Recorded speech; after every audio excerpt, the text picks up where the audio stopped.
My name is Fred Dallmayr. I'm a professor at the University of Notre Dame in the United States.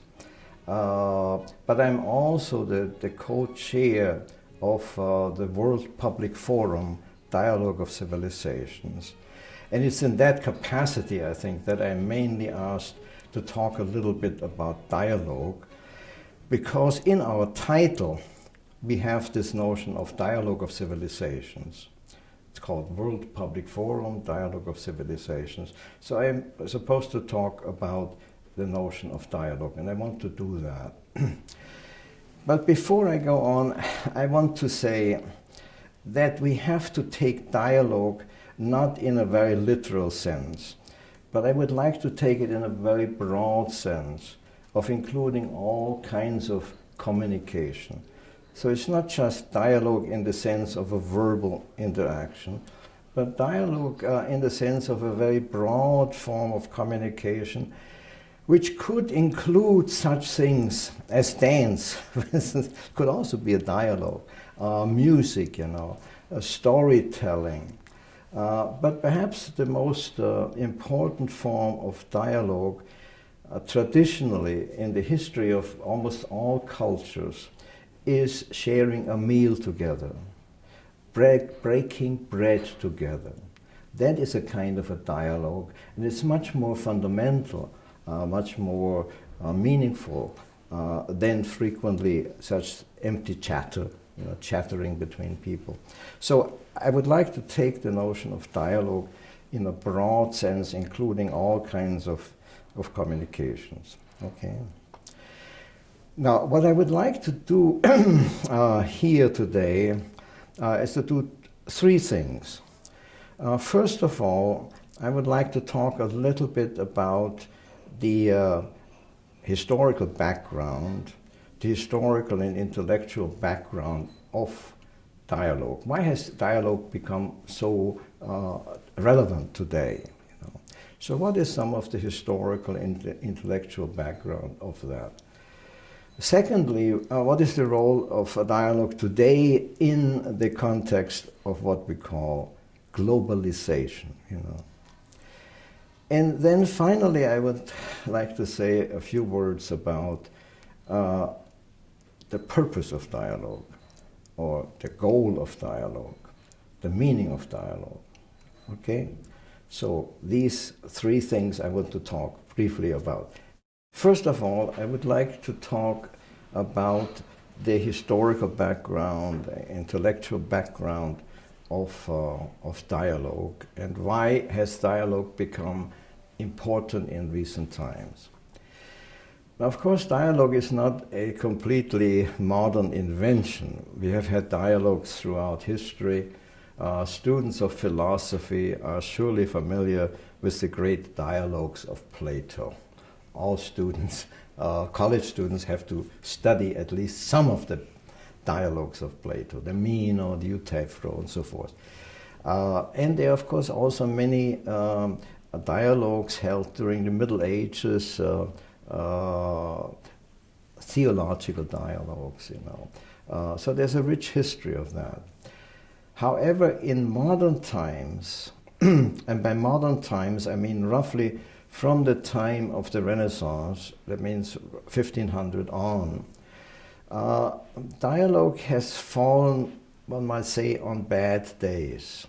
It has had a bad reputation for two main reasons. First of all, the upsurge of modern science, and secondly, the upsurge of modern individualism. So just briefly a few words about these two things. With the work of people like Francis Bacon, Galileo, Kepler, and others, science has come into its own, modern science. And modern science is distinguished by the fact that it relies mainly on experiment, on scientific testing, and not on dialogue. scientific inquiry follows a method, a rigorous method, which we call the experimental method. And in the experiment, the scientist does not dialogue with his target of analysis, but analyzes it. Analyzes, does not talk with it, but analyzes it. So in a way, science may be called a form of monologue rather than dialogue. So in any case, scientific method has not been very hospitable to the notion of dialogue, and for this reason dialogue has receded into the background during the modern era. The second main reason for the decline of dialogue, or the fact that dialogue has been pushed into the background, is modern individualism. The emphasis on the individual mind has also contributed to the decline of dialogue. Now, the great philosopher, familiar, I think, to all students of Western culture, the great philosopher is, of course, here René Descartes, the French philosopher. And every freshman in college is familiar at least with one sentence of René Descartes, and this is ego cogito ergo sum. I think, therefore I am. So everything is placed in the individual mind, in the ego, the mind of the ego. He said, I think, therefore I am. He did not say, we think, or I think with somebody else. But it's that emphasis on the individual mind, on the cogito, which in a way makes dialogue irrelevant. You know. So this modern emphasis on the ego, on individualism, has also contributed to a certain decline of dialogue, a certain decline of interaction, you know, and has placed a great emphasis on rational analysis. The method of the cogito, the method of Descartes, is rational argumentation, rational analysis, which again is not hospitable to the idea of a dialogue where one finds truth in a slow form of interaction, of communication. Now, this form of rational analysis became sort of triumphant during the heydays of what we call the Enlightenment, the Western Enlightenment. It was an enlightenment of the mind, but again, the mind taken as the individual mind, as the mind of the individual researcher, the individual philosopher, who in his or her mind can know everything. That was the Enlightenment universalism. We are aiming for universal knowledge, but that universal knowledge is possible because we all have the same mind, which again does not encourage dialogue to a great extent. I have talked about the two factors which have contributed to the decline of dialogue in the modern era. And these two are mainly the upsurge of science and modern individualism. But something has happened in the last 2 centuries or so, 19th and 20th century, which have changed the situation, which have placed a certain question mark behind these modern assumptions, the assumption of science and individualism. And there are 2 main developments which have called into question that modern mindset or worldview. 2. First of all, the upsurge of the notion of language, the greater attention that is being placed on language. And the second one is the upsurge of globalization, the upsurge of intercultural relationships. Now, first of all, language. In that framework that I have presented before, the framework of Descartes, who said, I think, therefore I am, there is no awareness of language. I think, in which language do I think? Which language do I use when I think? And as soon as I realize that I think in a language, it is no longer my own language, my individual language, because I share a language, I have to share a language with other people. You know, language is always shared.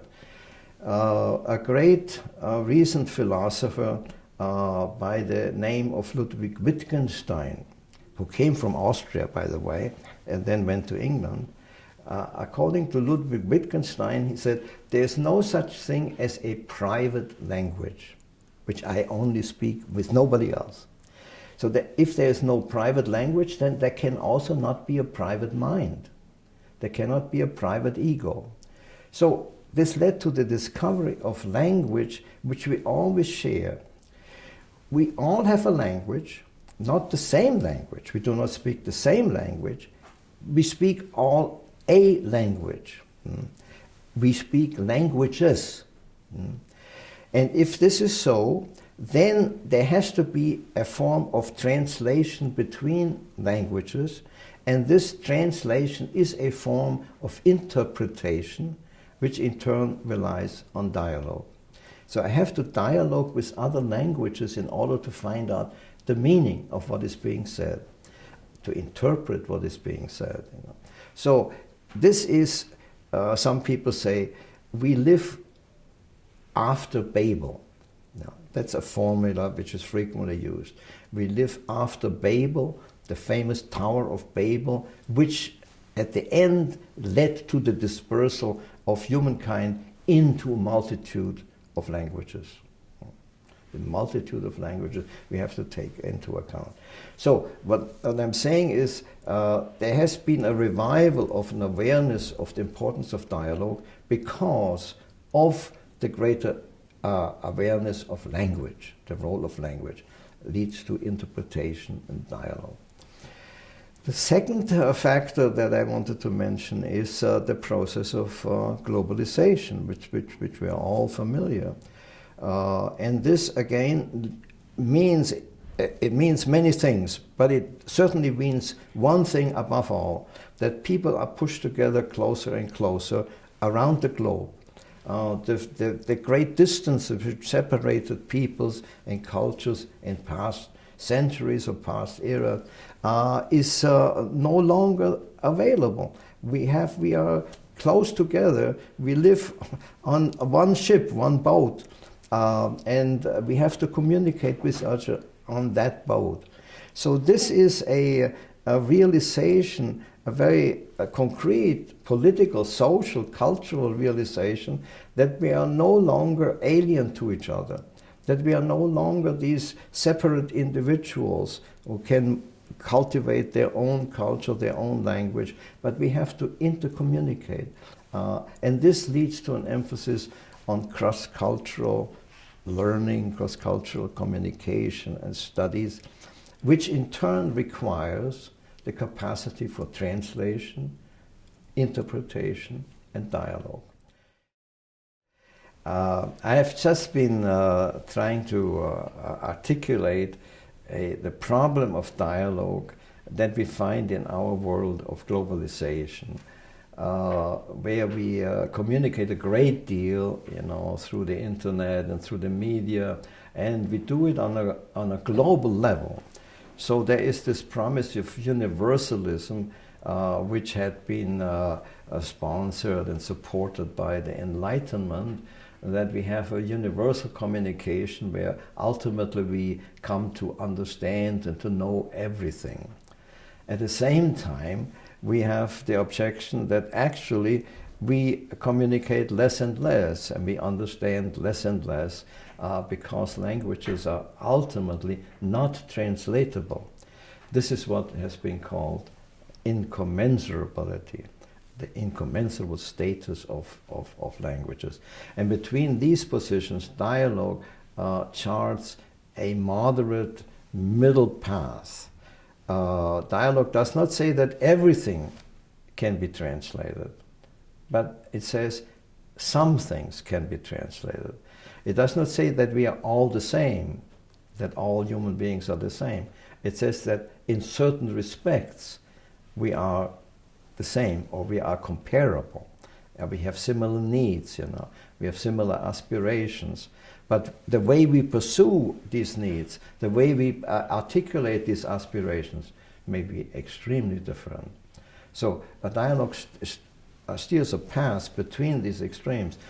And I think, just to give an example, how a dialogue is situated sort of in the middle, let me give the example of poetry. In poetry, everybody realizes that poetry is almost untranslatable. Good poetry is in one language, and the sound is in that language, and the idiom is in that language, and you cannot translate that. If you put it in a different language, you have lost the essence of the poetry. This is true, but at the same time, you can translate some of it. We try to understand, some of the language, let's say, of Dante's poetry, even though we may not speak Italian. But I think we can capture at least a certain aspect of it, and we can understand it and sort of incorporate it. And the same, of course, is with Russian poetry, Pushkin, or German poetry, Goethe. One cannot translate everything, but one can translate something. And this is how it is with human beings. We can understand each other up to a certain point, but we should not delude ourselves that we understand each other completely. We are even a mystery to ourselves. In many ways, we remain a mystery to ourselves. We cannot even translate ourselves totally.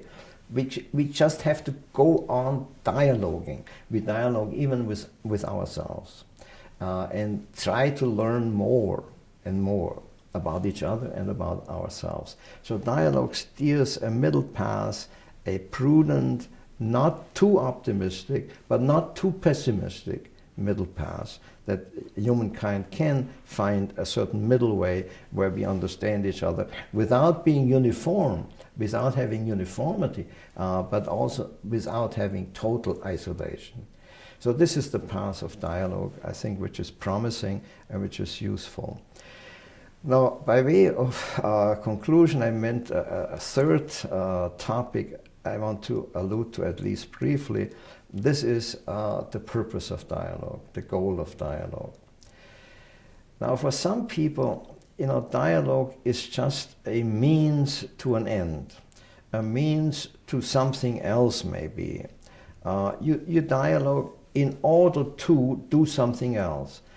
For instance, business partners, they may dialogue with each other in order to have better business relations, to make more money.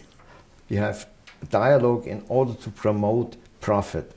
Or you may dialogue, politicians may dialogue in order to have greater political advantages, Now this is dialogue as a means to an end.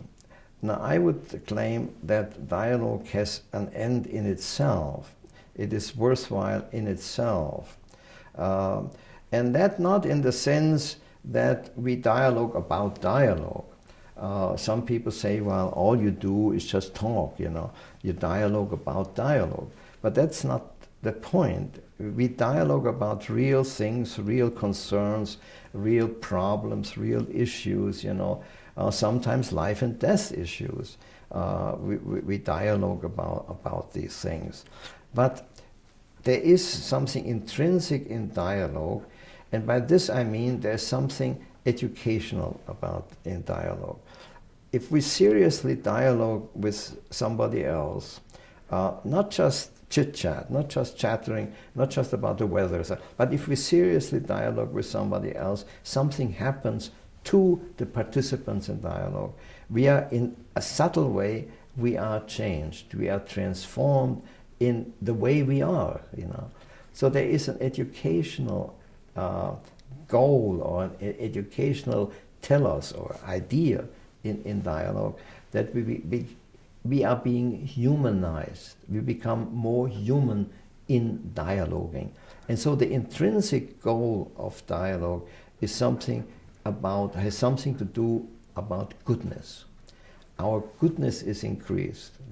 We are no longer selfish or enclosed in our selfishness, but we are sort of elevated to a higher level, which one might call the level of education. In German it is Bildung. So the level of Bildung, a certain degree of goodness is being promoted. So I would say dialogue has an intrinsic ethical value by transforming us into a more elevated and more educated being. And to that extent, dialogue also has a political value. If we are able to transform political antagonists or contestants into more educated people, people who are more aware of each other and of each other's limitations, then there is the possibility of promoting through dialogue something like peace. So this is how we use it in that organization to which I belong, the World Public Forum, Dialogue of Civilizations. It's not just that we dialogue for the purpose of dialogue, or just to do chatter, to talk, but because we believe that through dialogue we can resolve some of the festering problems and issues in the world and elevate the participants to a higher level of ethical awareness. And this is the goal of dialogue which we pursue, and it's the ultimate goal of peace with justice. That's what dialogue can promote and what we hope to do in the dialogue of civilizations. We live today in a world which is not very hospitable to the kind of dialogue that I have tried to articulate. We live in many ways in a very, very grim context. There are disputes festering all over the place. If we just think of our present world scenario, Syria, the problems of the Middle East, Iran. So in all these areas there is a great potential for conflict and ultimately for warfare. I'm of the generation who still experienced some of it, some of the last Great War, the Second World War. I was a little boy, but I still experienced, devastated cities, destructions all around me, and of course in every family, losses of parents, of brothers, of sisters. So I still experienced war. So my biggest ambition is to reduce the likelihood for war. And whatever I can do in my limited capacity, I would like to contribute to a greater effort for peace in this world. So the danger of catastrophes are all around us. Also, of course, environmental catastrophes, but especially nuclear catastrophes. So to avoid this, whatever I can do, I want to do, and dialogue is a preferred way of moving in that direction, because dialogue does not dominate others, it does not inflict a certain ideology or a certain worldview on others, but it tries to elicit from others understanding and promote mutual understanding, and through this mutual understanding, some way of living together might be possible. And through this, the danger of mutual destruction is reduced. So this is what is the World Public Forum all about, the dialogue of civilization. That's what it means.